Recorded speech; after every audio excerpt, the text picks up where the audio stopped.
Iran ने कर लिया है परमाणु धमाका, ईरान का एटम बम रेडी है। ये चर्चा सोशल मीडिया पर खूब हो रही है। दरअसल ईरान में जो भूकंप आया है, ऐसा कहा जा रहा है कि वो ईरान के परमाणु परीक्षण का नतीजा है।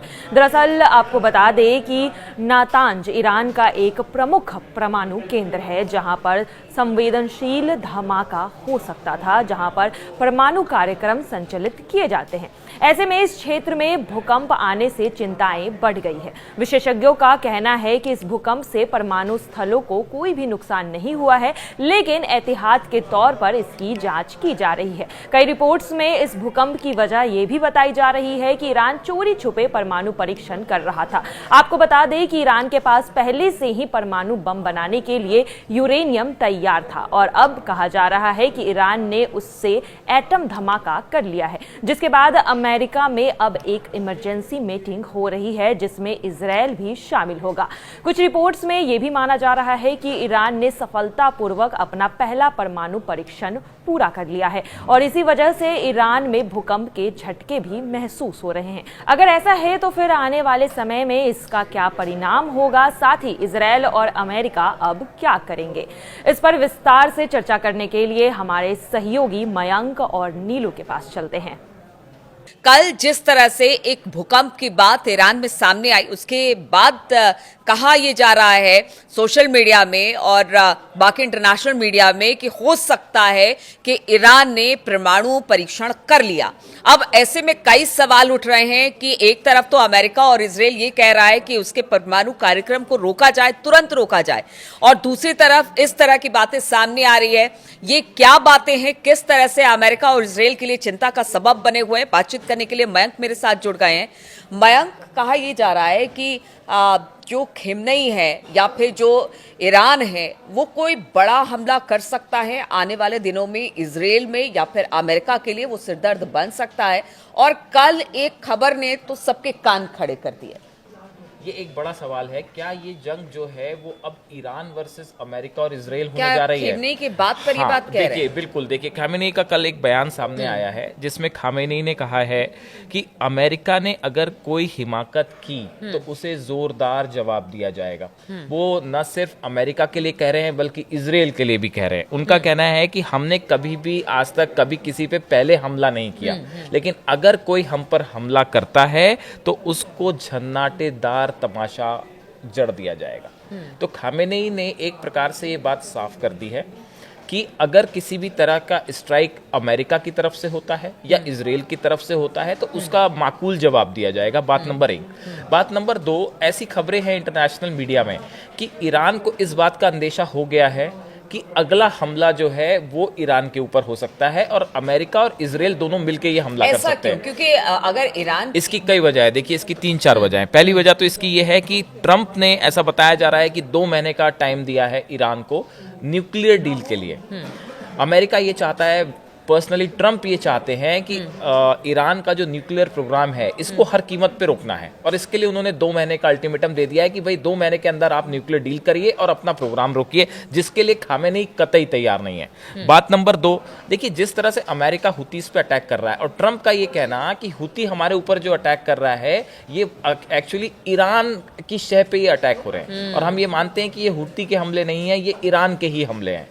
तो हाँ, ऐसा अमेरिका का कहना है। तो इसके अलावा जो है, जो चीन की वो कंपनियां हैं जो ईरान के साथ ऑयल कंपनीज हैं जो डील कर रही थी, इनके ऊपर बैन लगाना शुरू कर दिया है अमेरिका ने। अच्छा। तो ये जो 4-5 स्टेप्स ट्रंप ने उठाए हैं, इनको देखते हुए ये लगता है कि हो सकता है अमेरिका जो है कहीं उसके निशाने पे ईरान तो नहीं, कहीं अगला टारगेट ईरान तो नहीं, इसकी तैयारी ईरान ने शुरू कर दी। अब हम जिस चीज का ब्लूप्रिंट कह रही थी, अगर हम इसकी विस्तार से बात करें तो देखिए, सबसे पहली बात तो खामेनेई ने IRGC के 10 कमांडर्स को एक बहुत बड़े प्लान में लगा रखा है कि अगर इजरायल की तरफ से या अमेरिका की तरफ से मिसाइल्स फायर होती हैं तो कैसे जवाब देना है। इसका एक बड़ा ब्लूप्रिंट, बड़ा प्लान ईरान की तरफ से तैयार कर लिया गया है। जैसा कि सोशल मीडिया में चर्चाएं हैं, उसके मुताबिक ये कहा जा रहा है कि अगर किसी भी सूरत में ईरान के न्यूक्लियर साइट्स पे या मिलिट्री स्ट्रेटेजिक साइट्स पे इजरायल या अमेरिका की तरफ से किसी तरह का हमला होता है, तो उसके बाद जो पहला प्लान है वो ये है कि एक साथ जैसा पहले भी ईरान ने किया है कि इजराइल के ऊपर बड़े पैमाने पर एक साथ जो है बैलिस्टिक मिसाइल से हमला हो सकता है। इजराइल को न्यूट्रलाइज किया जाएगा और बड़ी क्षति पहुंचाई जाएगी, ऐसा जो सूत्र बता रहे हैं कि जो प्लान ईरान ने तैयार किया है कि जो उसकी हमने पहले भी देखा कि उसकी जो बैलिस्टिक मिसाइल्स हैं, अगर इजराइल पर हमला हुआ तो फिर अमेरिका भी देखिए बात नंबर एक कि अगर इजराइल को काउंटर करना है तो हमने पहले भी देखा जिस तरह से ईरान की जो मिसाइल्स थी वो ट्रैवल करते हुए करीब 2000 किलोमीटर की रेंज की क्रॉस करके उन्होंने इजराइल के ऊपर अटैक किया था। तो इसी तरह से कई सारे ठिकानों पर एक साथ स्ट्राइक की जाए, बात नंबर एक। बात नंबर दो, अमेरिका के जितने बेसिस हैं जो कि अरब कंट्रीज में है, चाहे जॉर्डन में हो, इजिप्ट में है, आसपास के जितने इलाकों में बेसिस हैं अमेरिका के, उन सब के ऊपर मिसाइल्स एक साथ कैसे फायर की जा सकती है। तो अमेरिका के जितने बेसिस हैं उनको निशाना बनाया जाएगा बड़े पैमाने पे, इजराइल के जितने स्ट्रेटेजिक ठिकाने हैं उनको तो निशाना बनाया ही जाएगा। तो ऐसा बताया जा रहा है कि अब ये खामेनी ने सीधा एक प्रकार से चैलेंज भी कर दिया है कि हम आपकी बात से बिल्कुल नहीं डरते, आपकी धमकियों से हम नहीं डरते, और दूसरा न्यूक्लियर प्रोग्राम रोकने का फिलहाल कोई प्लान ही नहीं है। और जो कल की एक बात है निकल के आई कि नातांज न्यूक्लियर सेंटर के पास जिस तरह से रिक्टर स्केल पर 5 के आसपास का भूकंप था, तो देखिए इस तरह की खबरें पहले भी आई हैं। और IAEA की तरफ से भी ये कहा गया है कि ईरान के पास इतना एनरिच्ड यूरेनियम है कि वो 5 से 6 न्यूक्लियर बम बना सकता है, किसी भी टाइम बना सकता है। लेकिन कुछ रिपोर्ट्स ये भी कहती हैं कि ऑलरेडी ईरान के पास न्यूक्लियर बॉम्ब्स बन चुका है, आ चुका है, वो केपेबल हो चुका है।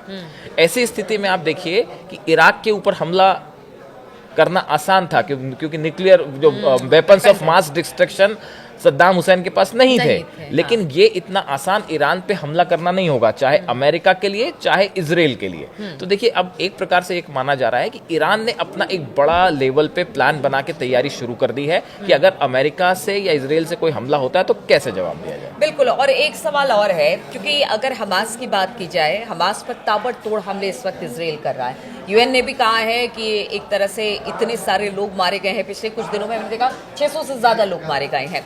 ऐसे में हमास की कमर तो तोड़ी है इजराइल ने, लेकिन दूसरी तरफ हूती चुनौती है। और अब अगर ईरान की बात भी सामने आती है तो एक चुनौती खत्म होती नहीं कि दूसरी चुनौती नेतन्याहू के सामने, और यहाँ तो अब इंटरनल भी प्रोटेस्ट हो रहे हैं। देखिए अब लगातार उनके जो भी डिसीजंस है उस पर भी प्रोटेस्ट शुरू हो गए। देखिए बिल्कुल ठीक कहा आपने, पिछले 3 दिनों के अंदर तेल अवीव में नेतन्याहू के खिलाफ जबरदस्त प्रोटेस्ट हुआ। लाखों लोग जो है वो सड़कों पे थे और सबकी डिमांड ये थी कि गजा पे जो आप स्ट्राइक कर रहे हैं इसको फौरन रोक दीजिए। तो एक प्रकार से नेतन्याहू के खिलाफ एक बहुत बड़ा आक्रोश, असंतोष इजराइल के अंदर ही पनप रहा है। दूसरी जो बात आपने हुतीज की हुतीज ने तो पहले से ही डिक्लेयर कर रखा है कि भाई आप जो हमला कर रहे हैं इसका जवाब दिया जाएगा, और 3 अटैक वो हाइपरसोनिक मिसाइल से कर भी चुके हैं। तो ऐसी स्थिति में देखिए हुतीज एक बड़ा पावरफुल ऑर्गेनाइजेशन है जिसके पास कहा जाता है कि करीब 1000 तो हाइपरसोनिक मिसाइल्स ही हैं जो कि रूस और ईरान की तरफ से दी गई हैं। तो देखिए ये बड़ी चुनौती तो है ही, क्योंकि अगर हुतीज अटैक करते हैं तो उसको रोकना इजराइल के लिए आसान नहीं होगा जो स्ट्राइक्स मिसाइल से होती हैं। तो देखिए कई फ्रंट पे नेतन्याहू जो है वो इस समय स्ट्रगल भी कर रहे हैं, लेकिन उनका गजा प्लान जो है जिस तरह से वो आगे चल रहा है, तो अब देखते हैं क्या होता है। बिल्कुल। तो नेतन्याहू का गजा प्लान तो आगे बढ़ा है, लगातार गजा में तबाही इजराइल के जो सेना है वो मचा रही है, लेकिन दूसरी तरफ ईरान और हुती भी मुस्तैदी के साथ इसका जवाब दे रहे हैं। अब आगे ये युद्ध किस तरह से बढ़ता है, किस तरह से एक दूसरे पर वार पलटवार होते हैं, कितनी बड़ी यहाँ पर अटैक होते हैं, ये देखने वाली बात होगी। इस खबर पर लगातार हमारी नजर बनी रहेगी। आप बने रहिए हमारे साथ।